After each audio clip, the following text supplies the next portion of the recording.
strange moment. What exactly do you do while you're waiting for men to come through the door and change your entire life? I stood in that kitchen for the longest time. It was probably 10 minutes, but it seemed like hours. To this day, I don't know what took them so long.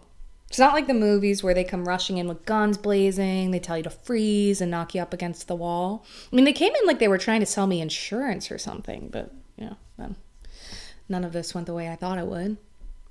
And hey, not everybody gets that. I'm guessing that everybody is surprised when it comes, whatever it is. You're walking across the street, you get hit by a bus. You get on a plane, it crashes. Nobody says to you, okay, in 10 minutes, your entire life is going to change. It took so long, I began to think that they would never come, or that they weren't coming, that maybe it was some kind of joke they were playing on me. Like, what were they doing out there? But no such luck. The dreams and the nightmares in this story do indeed go hand in hand. I was left standing there for so long, I figured I'd start doing the dishes. I mean, there were a lot of them. My mother would have to do them eventually. So I figured, what the hell? Let me get these out of the way.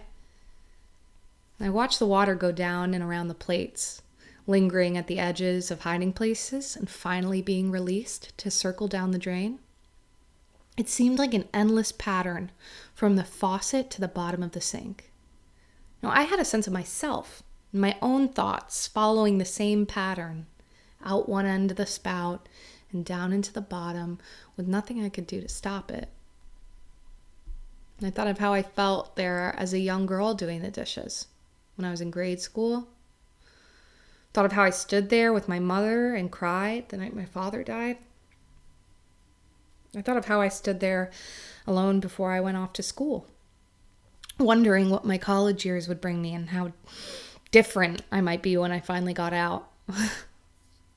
I thought about the look Graber gave me on the night of our first action. Like he knew all along. Like he knew it was so much water and fire that couldn't be stopped.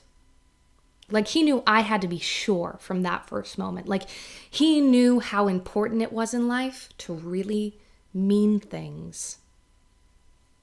And it occurred to me, as I finished that last plate, I was standing in the same spot that my mother did when she used to watch me when I was younger, wandering out to that clearing and trying to talk to the trees, planning my revolution. I gazed out to that clearing, and it seemed so small now. The suburbs had swallowed it up, along with everything else. I wanted to run out there and stand amongst those trees for one last time. Maybe they would finally have something to say to me. Maybe they would thank me for what I'd done, or gather me up in their branches. But then the door opened, and that was that.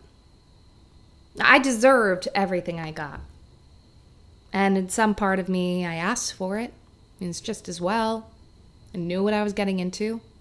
We all did, but the bitter irony is that I went to jail to save a world that I wouldn't be seeing for a very long time.